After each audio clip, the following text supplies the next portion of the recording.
अस्सलाम वालेकुम। Knowledge for all में आपको वेलकम करते हैं। उम्मीद है आप सब खैरियत से होंगे। हमारा आज का टॉपिक इंटरनेशनल रिलेशंस की थ्योरीज है। व्यूअर्स, इंटरनेशनल रिलेशंस को जब भी स्टडी किया जाता है तो इसमें मुख्तलिफ थ्योरिस्ट्स अपनी अपनी थ्योरीज पेश करते हैं। ये थ्योरीज दरअसल इन थ्योरिस्ट्स के लेंस होते हैं जिनकी मदद से ये दुनिया को देखते हैं और मुख्तलिफ इवेंट्स को इंटरप्रेट करते हैं और उन्हें अपने अपने पर्सपेक्टिव में एक्सप्लेन करते हैं। इसी तरह इंटरनेशनल रिलेशंस में मुख्तलिफ थ्योरीज हैं जो एक्सप्लेन करती हैं कि दुनिया किस तरह चल रही है, दुनिया में जो हिस्टोरिकल इवेंट्स हुए हैं उनके पीछे क्या रीजंस थी और आज के दौर में जो कुछ हो रहा है वो किन बेसिस पर हो रहा है। मुख्तलिफ थ्योरीज अपने अपने तरीके से इवेंट्स को एक्सप्लेन करती हैं, इसलिए किसी थ्योरी को गलत या सही कहना मुश्किल होगा। ये हम पर है कि हम किस थ्योरी को फॉलो करते हैं। तो चलें इस चीज को समझते हैं कि कौन सी थ्योरी इस दुनिया को कैसे इंटरप्रेट करती है। रियलिज्म। व्यूअर्स, सबसे पहले डिस्कस करते हैं रियलिज्म को। रियलिज्म बहुत ही सिग्निफिकेंट और प्रिवेलेंट थ्योरी है जो दुनिया के अंदर सिक्योरिटी इश्यूज को डील करती है और अपना एक पॉइंट ऑफ व्यू पेश करती है। रियलिज्म को निकोलो मकावली, थॉमस हॉब्स और हेनरी किसिंजर जैसे बड़े थ्योरिस्ट मिलते हैं जिन्होंने रियलिज्म को अपने अपने तरीके से एक्सप्लेन किया। Fundamentals of realism. व्यूअर्स, इस दुनिया में मसाइल क्या हैं, क्यों हैं और उनका हल क्या है। अकॉर्डिंग टू रियलिज्म इस दुनिया के बड़े स्टेक होल्डर्स या एक्टर्स स्टेट्स हैं, यानी रियासतें हैं। रियासत से बढ़कर कोई नहीं। States are the major stakeholders and actors in the international relations. States एक दूसरे से compete कर रही हैं क्योंकि states की नेचर सेल्फिश है, क्योंकि स्टेट्स इंसानों से बनी है और इंसानों की नेचर सेल्फिश होती है। स्टेट की सर्वाइवल के लिए उन्हें पावर की जरूरत होती है, इसके लिए वो ज्यादा से ज्यादा पावर हासिल करने की कोशिश करती हैं क्योंकि स्टेट समझती हैं कि उनका जो अल्टीमेट सर्वाइवल है वो पावर ही है। और इसी दौड़ में इस दुनिया में जितनी भी स्टेट्स हैं वो इसी सेल्फिश नेचर के थ्रू अपनी पावर को मैक्सिमाइज कर रही हैं और सर्वाइवल ढूंढ रही हैं। जब हर स्टेट अपनी पावर मैक्सिमाइज कर रही है तो तमाम स्टेट्स के दरमियान एक बैलेंस क्रिएट हो रहा है जिसे बैलेंस ऑफ पावर कहा जाता है। व्यूअर्स, हर स्टेट दूसरी से डर रही है। इस डर की वजह से हर एक स्टेट दूसरी से डर कर जंग की तरफ नहीं जा रही। इस तरह एक बैलेंस क्रिएट हो जाता है। जो इस डर की वजह से बैलेंस क्रिएट होता है उससे कहते हैं बैलेंस ऑफ पावर।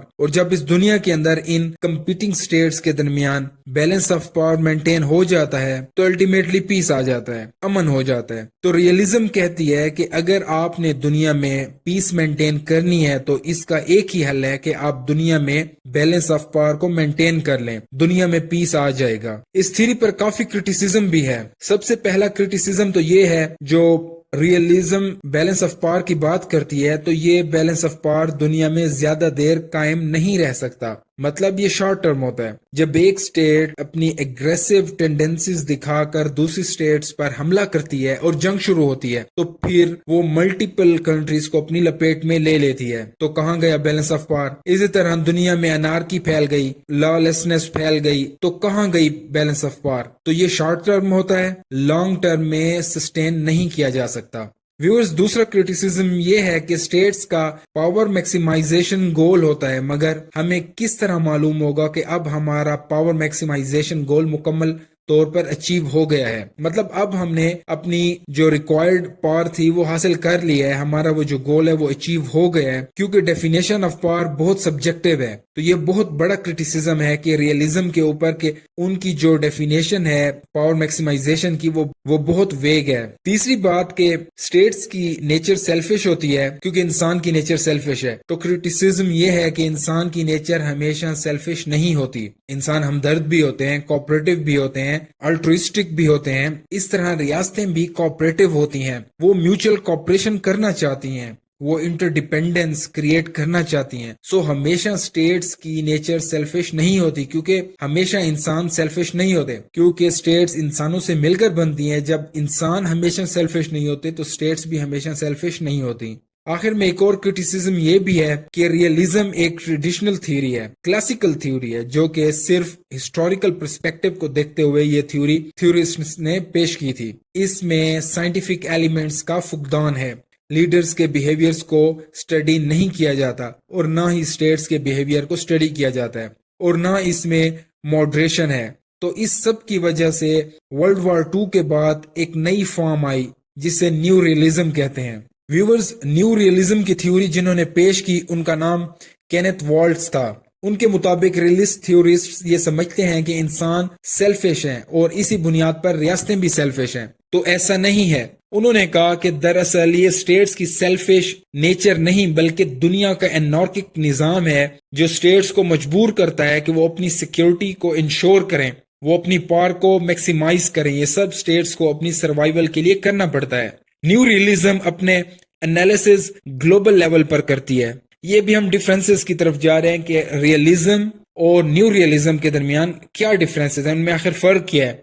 तो जो न्यू रियलिज्म है वो अपना एनालिसिस ग्लोबल लेवल पर करती है, जबकि रियलिज्म अपना जो एनालिसिस है इनफरादी तौर पर करती है। ग्लोबल लेवल एनालिसिस मतलब इसका फर्क क्या होगा, individual analysis versus global level analysis. Realism एक क्लासिकल अप्रोच है जबकि न्यू रियलिज्म एक साइंटिफिक अप्रोच है, बिहेवियरल अप्रोच है जो अपनी थ्योरी साइंटिफिक टूल्स के थ्रू लीडर्स और स्टेट्स के बिहेवियर्स को स्टडी करने के बाद अपनी थ्योरी पेश करती है। नेक्स्ट वन, रियलिज्म बात करती है कि स्टेट्स का एक एंड गोल होता है और वो क्या है, पावर मैक्सिमाइजेशन, जबकि न्यू रियलिज्म इससे मुतफिक नहीं होती। पावर किसी स्टेट का एंड गोल नहीं होता बल्कि स्टेट्स का एंड गोल तो जो सिक्योरिटी अचीव करना होता है, security maximization, not power maximization. Power maximization is a mean to achieve security maximization. Realism thinkers ये समझते हैं कि आप अपने आप को ताकतवर बनाते जाएं तो दूसरा मुल्क अपने आप को ताकतवर बनाता जाएगा,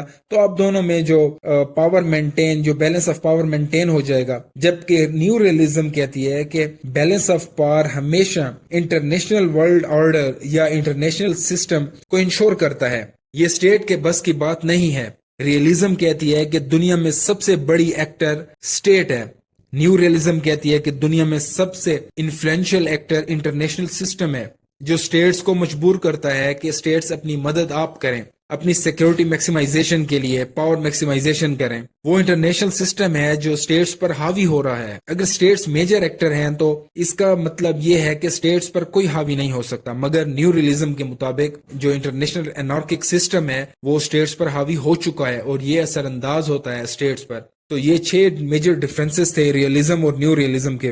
उम्मीद है फ्रेंड्स आपको हमारा आज का टॉपिक पसंद आया होगा। इंशाल्लाह एक न्यू टॉपिक के साथ आपकी खिदमत में दोबारा हाजिर होंगे। तब तक के लिए अल्लाह हाफिज।